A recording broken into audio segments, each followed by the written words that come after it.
Hello, everyone. My name is Jasmine Samuels, and I'm the graduate financial aid professional for Boston University Sargent College. And today's presentation is going to serve as a guide for how do you finance your education should you decide to accept your offer of admission for whatever respective program that you apply to.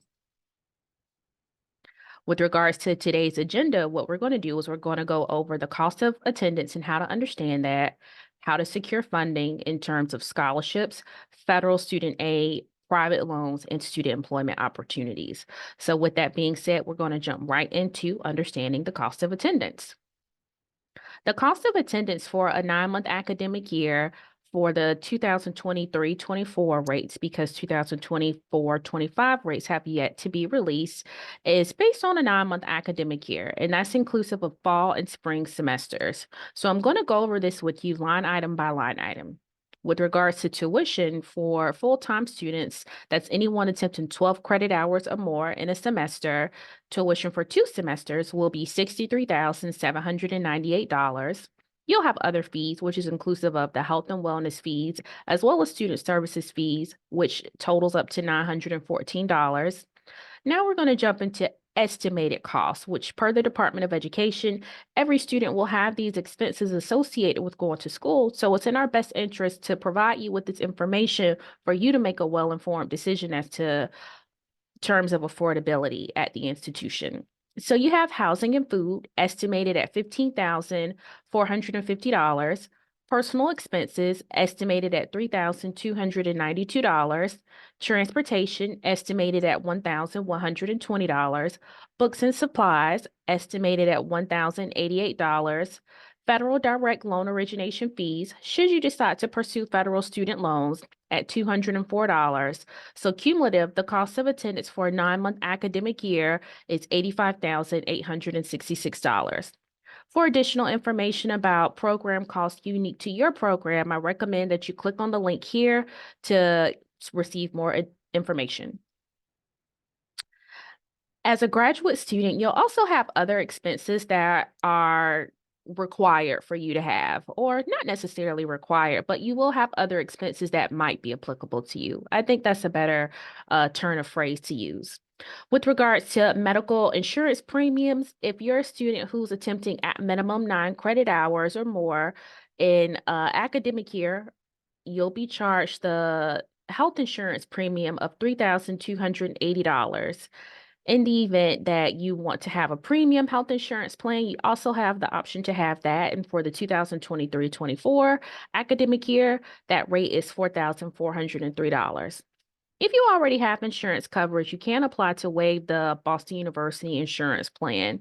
And I provided this link as well for in the event that you want to research into more options about waiving the health insurance fee. With regards to clinical education fees, that does vary program to program. So programs that I'm thinking of that this might be applicable to, I'm thinking of occupational therapy, physical therapy. I'm thinking of nutrition and the affiliation sites that you might be placed at. And those program costs are outlined further in our tuition and fees page, and that information that will be shared with you as well. In the event that you are a part-time student, because I do realize that we have some students that may opt to attend part-time, particularly I'm thinking of my post-professional occupational therapy students. Students registered for less than 12 credit hours are charged $1,994 per credit hour. So what does this mean? What does this mean in terms of your direct costs? What I want to do is go over an estimate with you line item by line item in the event that you want to know, like, what is my ultimate financial obligation for just direct tuition and fees? I tend to be a literal person and I find this to be helpful. So I'm going to presume that viewers of this presentation are also literal and that hopefully you may find this to be helpful as well. Tuition costs for our semester that began up on September 5th, 2023. Tuition was $31,899. The student services fee was $200. The health and wellness fee was $257. The health insurance premium basic plan is $3,280. And then there's a sports pass fee of $140. The sports pass fee is in the event that you want to attend things like basketball games, hockey games, lacrosse, etc. In the event that you don't, you do have the option to waive this as you do the health insurance plan, which is why I have both of those line items highlighted in blue. In the event that you don't, your cumulative semester charges for that semester is $35,776. For our semester beginning up on January 18th, 2024, tuition is $31,899. The student services fee is $200, and the health and wellness fee is $257, bringing us to a cumulative amount of $32,356. So grand total for a 9-month academic year, tuition and fees is $68,132. And I wanted to have this just unique to the tuition and fees without applying any aid to this account, just because I do have students that have different options that they may bring to the table. You may have some students who may have 529 savings plans. You may have some students that may want to pursue federal student loans or private loans. You may have some students that might have been awarded an institutional scholarship, and you might have some students that maybe they were not awarded an institutional scholarship.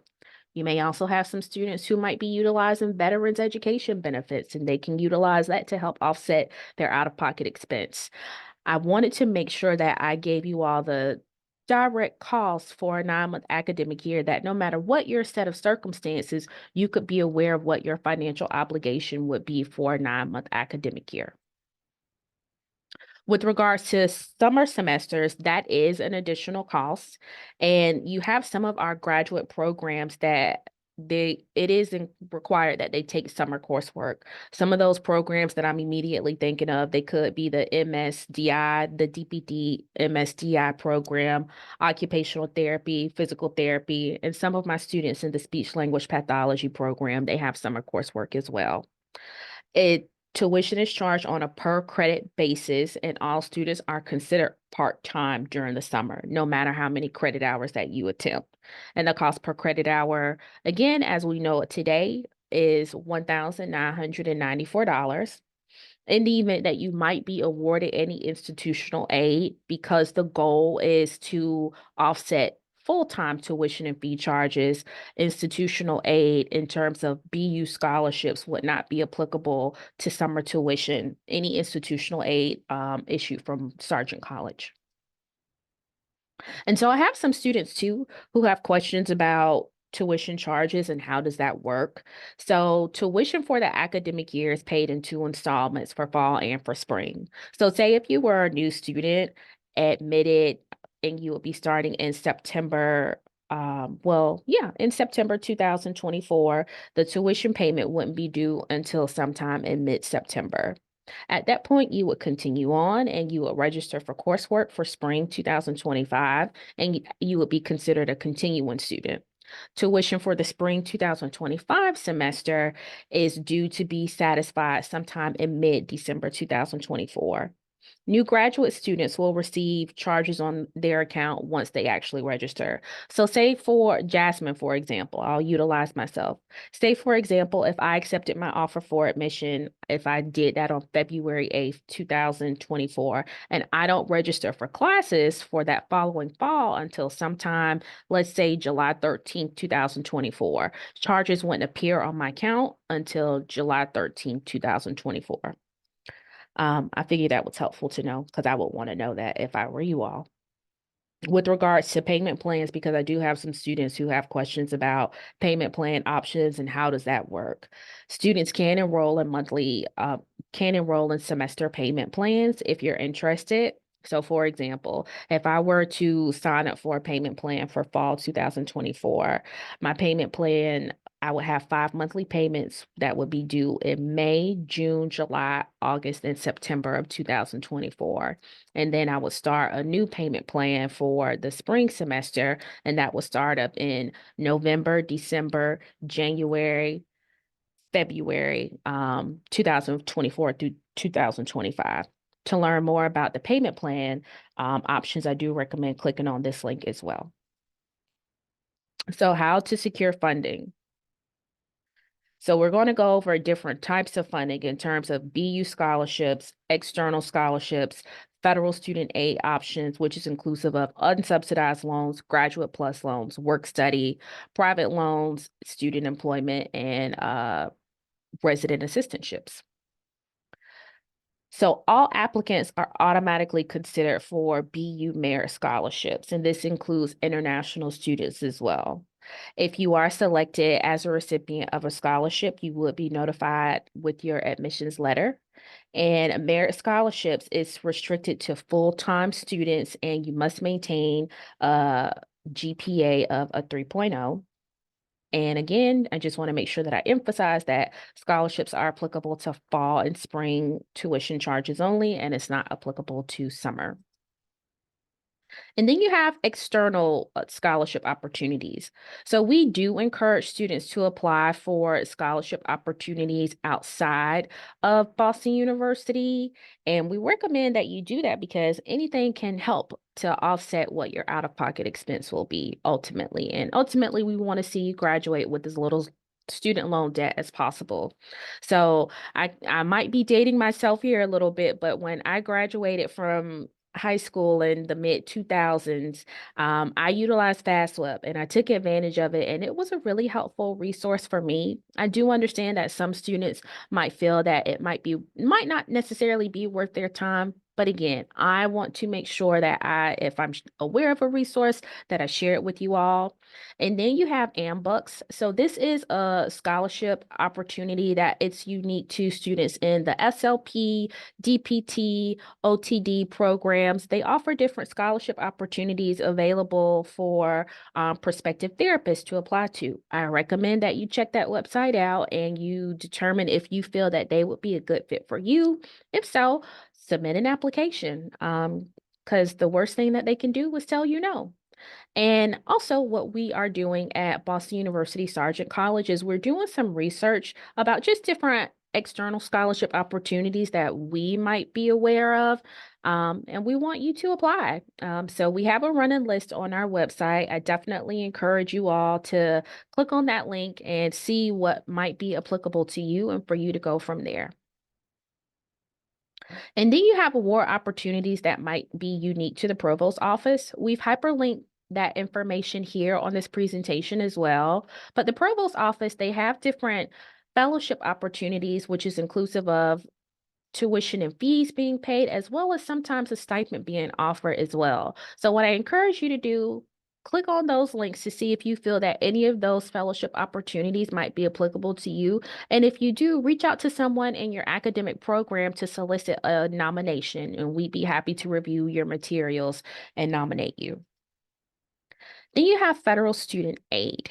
So with federal student aid as a graduate student, you're eligible for federal direct unsubsidized loans, federal graduate plus loans, and federal work study. In order to be eligible for federal student aid, you must be a U.S. citizen or permanent resident, be attempting at least 6 credit hours in the semester in which you're requesting aid, maintain satisfactory academic progress, which for the purposes of federal student loans, that's a 2.0, and you must be enrolled in an eligible degree program.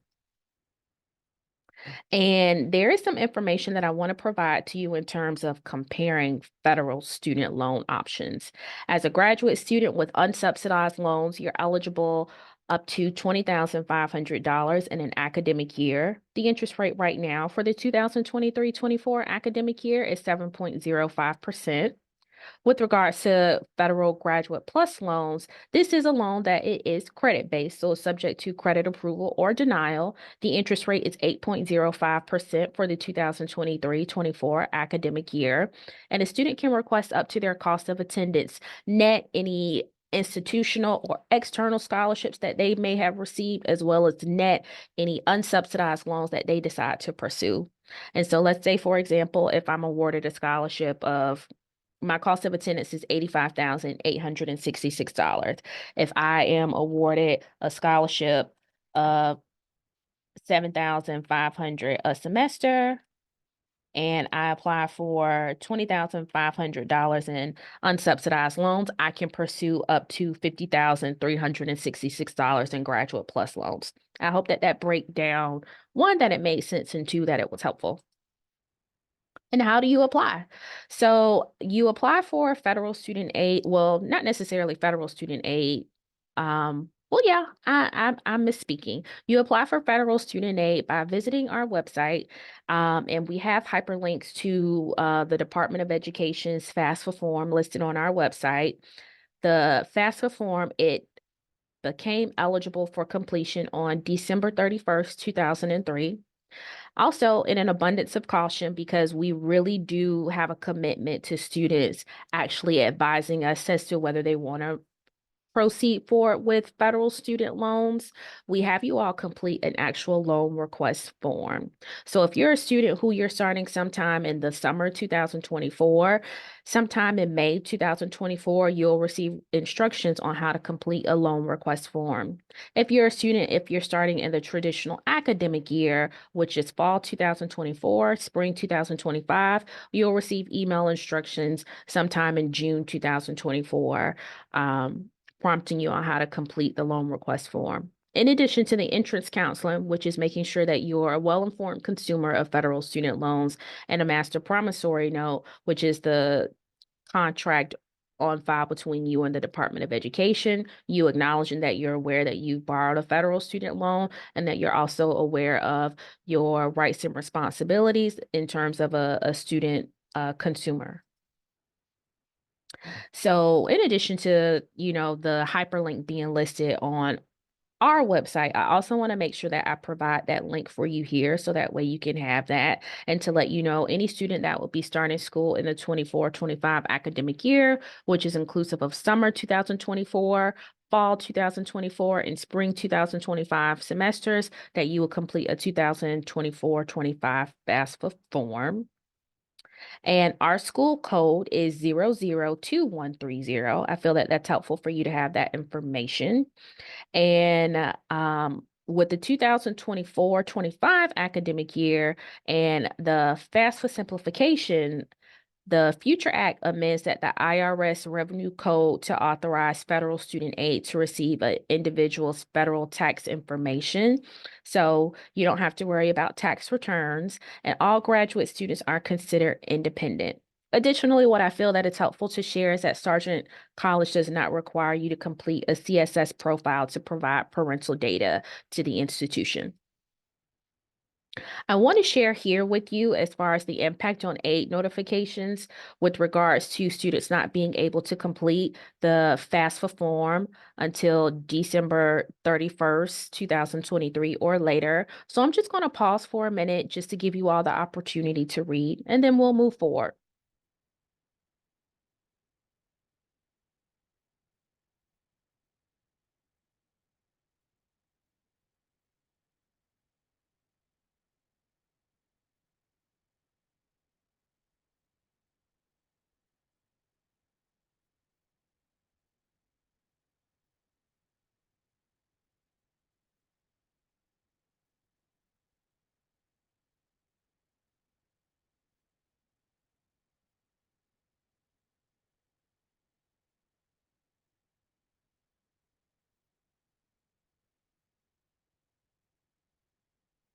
Now that you all have had the opportunity to read that impact on aid notifications, we're going to proceed forward.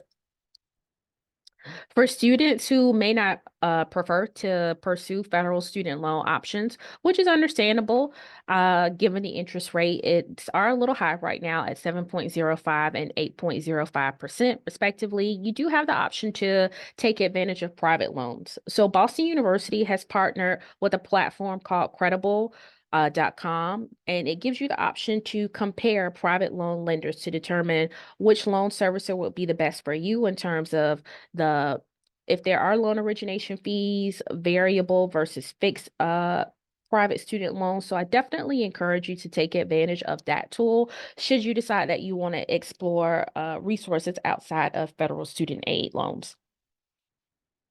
And then you have student employment.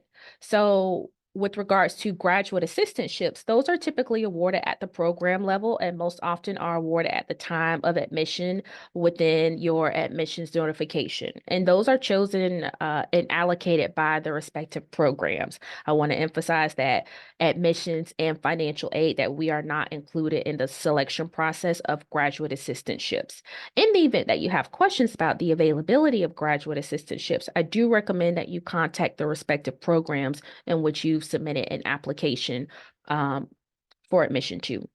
And then you have GRA positions, or graduate resident housing assistantship positions, that are available. And I think that's a really good opportunity. It helps for students to have affordable housing options in the city of Boston, right on campus where you would be attending. The compensation would be in the form of housing, and or depending on what type of role you were selected for and where you were selected to be an RA at, that could be a meal plan as well. In terms of when the deadline is, I am aware that the deadline the application has opened, and the deadline that I know as of today is January 28th. 11:59 p.m. And I do believe that they have a later application date for students who might be admitted after January 28th. I do recommend that you take advantage of it and explore that as a viable option if you can, for sure. And then you have the Student Employment Office, and that gives you the opportunity to look for various opportunities on campus. Most students have to be awarded federal work study in order to be able to see the job board of the different job postings. In the event that you have questions about that, I'm happy to discuss that further with you. And so last but not least is my contact information. I wanted to provide you with my email address, which is listed on the screen for your review. And I just want to take a pause to thank you all for viewing this presentation and for hearing whatever mishaps that you may hear on this presentation as you listen to it. But certainly, for sure, I definitely want you all to reach out to me if you have any questions. I'm here to be a resource for you all and to demystify the financial aid process and to make it as seamless as I possibly can. And I want to thank you for your time and watching this presentation. And you all have a good day. Bye-bye.